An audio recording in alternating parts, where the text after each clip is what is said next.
Have you ever found yourself answering a work email at the dinner table? Or maybe you've taken a quick work call while on vacation. You know the feeling, right? We're all living in this always-on culture where these little interruptions feel, well, normal. But what if they're adding up to something huge? In this explainer, we're going to dig into the real, hidden costs of modern work and talk about a few simple rules you can use to take back your time and your health. And this thought right here, this is where it all begins. It sounds so harmless, doesn't it? It's just one email, just one little text. We tell ourselves it's nothing, just the price of staying on top of our game. But that little thought is a gateway, and the consequences, well, they're anything but small. Okay, let's really let this sink in, because these numbers are pretty jarring.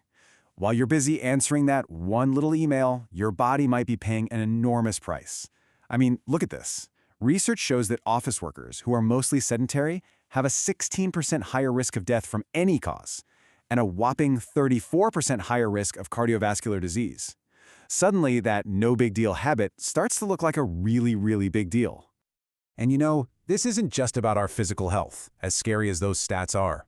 This constant creep of work into our personal lives, it chips away at our happiness, our relationships, and it does it in ways we often don't even notice until the damage is already done. And these costs are real, they're tangible. For example, one study found that parents who checked their phones while visiting a museum with their kids actually reported having a less meaningful experience. Another showed that tourists remembered fewer details about a landmark just a week later if they were on their phones while they were there. It's literally robbing us of our own memories and our connections. And if you think this is just a personal problem, think again. This is a massive issue for businesses too. On average, companies lose 32 days of productivity for every single employee, every year, because of depression, which is so often caused by this burnout culture. So you see, protecting your well-being isn't just a nice thing to do, it's actually smart business. Wow, this quote is it's heartbreaking, right? And it perfectly captures that impossible conflict. We're trying so hard to be a great employee, but in the process, we can end up sacrificing the most precious, irreplaceable moments of our lives. This isn't some theoretical problem. It's a real emotional trade-off that people are making every single day.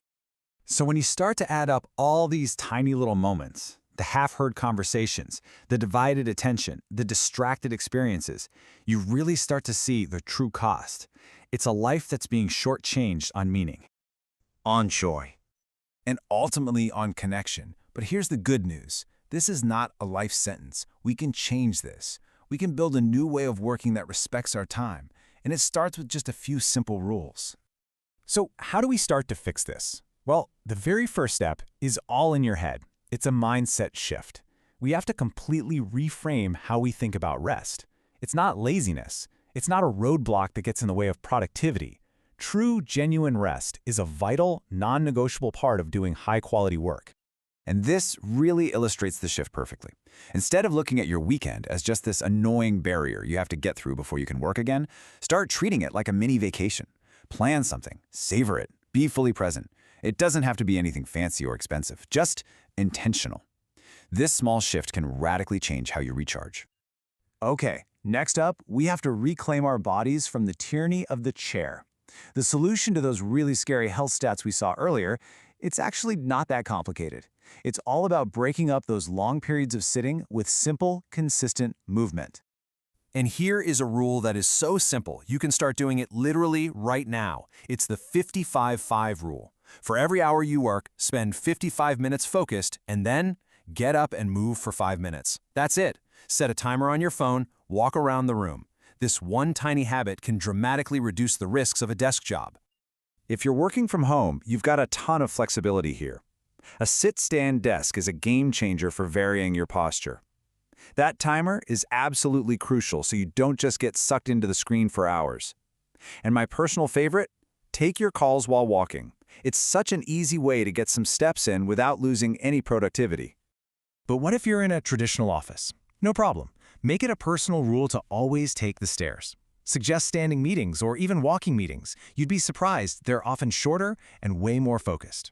And, use your coworkers as a reminder. If you see someone getting up to get water, that's your cue to stand up and stretch too. All right, our final rule is a big one. It's about building a fortress around your personal time. And the bricks and mortar of that fortress, they're made of clear, firm boundaries. This is all about how you communicate.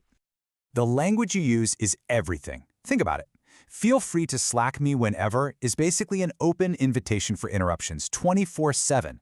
But something like, I'll be offline tonight. Call me only if it's truly urgent. Well, that sets a really clear professional boundary. It tells people your time is valuable, and it forces them to respect it.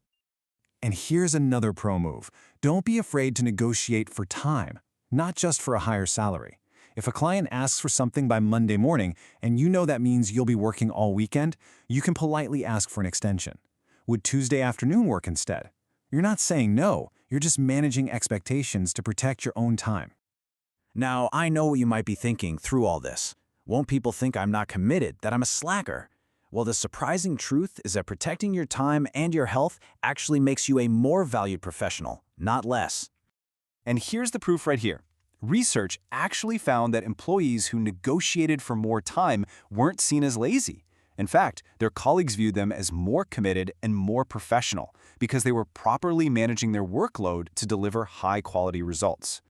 Which brings us to the #1 metric that really truly matters in the modern workplace. It's not how fast you reply at 10 p.m., it's not the sheer number of hours you log. The one thing that truly defines your value is the quality of your work. And you simply cannot produce high-quality work with a mind and body that are burnt out, exhausted, and never get a break. So, let's just end with this thought. The future of work isn't about finding people who can sit perfectly still for 8 hours straight. It's about building teams of dynamic people who understand that moving, thinking, and yes, taking breaks, those aren't weaknesses. They are the very foundation of excellent, creative, and sustainable work. So the real question is, what's the one small change you're going to make today to get started?